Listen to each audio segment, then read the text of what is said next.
Good morning or afternoon, wherever you are.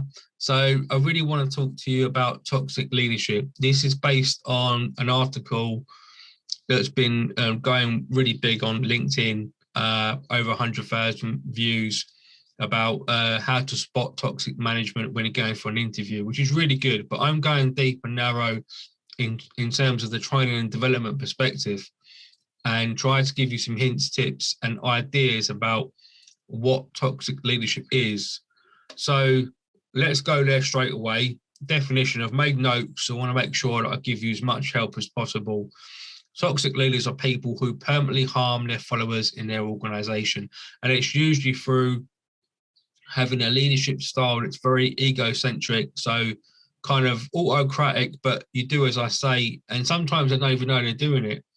But it's harmful because it might upset somebody. It can cause high increase in turnover, and this is it's very harmful because it's actually causing psychological damage to that employee and many others.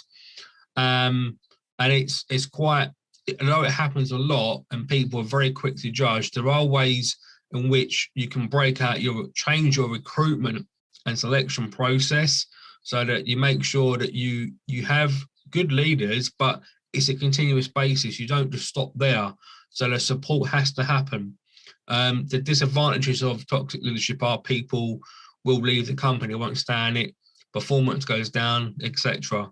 Now, how do we reduce that? Well, first of all, we need to increase organizational trust, because if I come to work on a daily basis and my line manager or leader speaks to me rude, belittles me, is in notions of selfishness. So I'm in control. They do as I say. I'm the leader, and I'm getting my wage. That's been selfish, and that happens a lot in toxic leadership.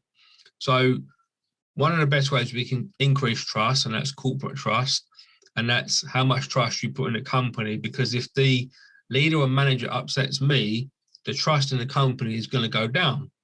And this is all academically proven, by the way. Everything I'm saying is all, research based.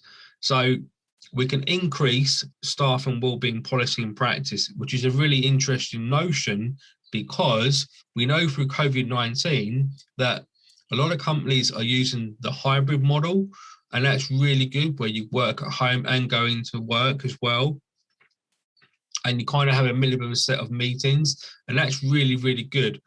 If you, for example, have a staff and wellbeing officer or a happy officer, which a lot of companies are doing now, it's really good for performance, and that helps increase trust. Because when we come to work, whether we're a manager or a leader or a junior member of staff, our emotions are going to change on a daily basis. And through COVID-19, we've all experienced stress, anxiety at home and at work. So the idea of reducing toxic leadership is getting to the root of it. So when someone is upset, they have a go-to person or a system that they can not just offload, but work through what they're going through. Because 9 times out of 10, if somebody is execution selfishness or harmful behavior, it's not the intention was there originally. It's because they're using their power and authority as a leader in the wrong way, because they've had an emotional experience. For example, they've had an argument at home and they've come to work and they've taken it out on someone. But that can spiral long-term into long-term toxic leadership if that particular home life is going forward like that, and it affects performance everywhere. So if we have an increase in staff and wellbeing policy and practice, and you have to make this work on scale, to make this work in large organizations, you have to have a really good HRM team. You have to go deep and narrow, and you have to really watch the personality traits of different leaders. And one of the best ways we can work on a Kaizen basis, which is continuous improvement in L&D, training, development, to handle toxic leadership before it gets out of hand and perfects performance on scale, is to use self-assessment training systems. So rather than sort of just throw out videos, if you get people in teams, in rooms, online or offline, and work together with different worksheets or, exercises that allows them to say, right, how well did you think I did on that particular activity last week? You did a really good, and it's giving each other feedback and reflection and putting that together, because if you don't have that process where people are bouncing ideas from each other, and even where you're just talking about, oh, I really, last week, I didn't really feel comfortable working around you. It was like kind of strange because you just weren't the right person. And you actually have a corporate trainer lead that training, even though those conversations might have been comfortable. But if you offer a training exercise and you allow people, you give them the room to do that, that's much better than going down a disciplinary route. So you're instead of letting the toxic levels go right up, where disciplinary is just being overused and people do leave the company and you're scratching your head, put the stress situation of toxic leadership into a training box, and then you might be able to, you won't eradicate it, because like I said, we have different motions every day of the week, but at least you're offering a improvement cycle, and that will increase performance long term.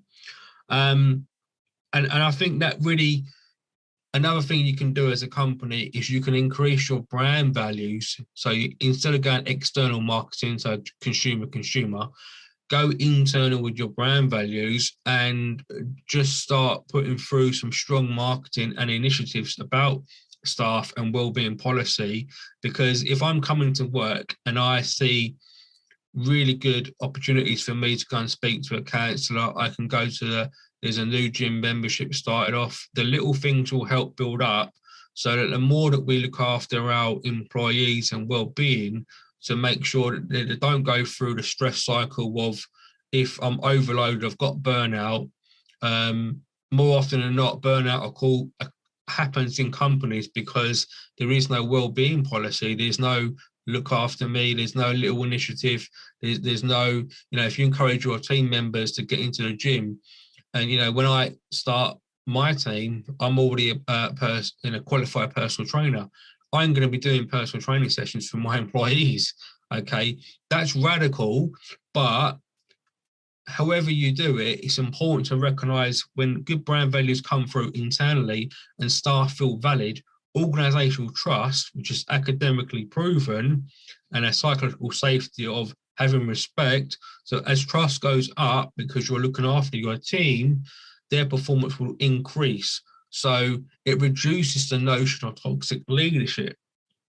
So I think I've covered enough ground for you, hopefully, to make some good training development procedures, changes, and some thoughts and ideas. This afternoon, I'm going to be releasing some self-diagnostic worksheets, which I've done before, and they're really useful. They do work. So I hope that's helpful for you. LinkedIn behind me is stated are one of the best companies in the world that I've seen from my research, in terms of having really good servant leadership practice that's so good that actually it outperforms any toxic leadership.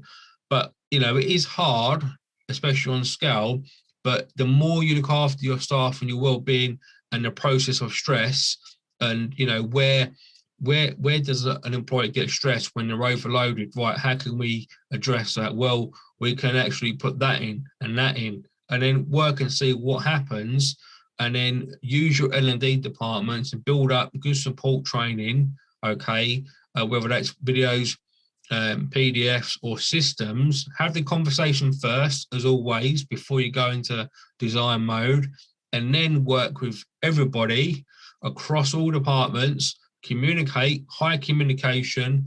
That will reduce the notion of toxic leadership in your company.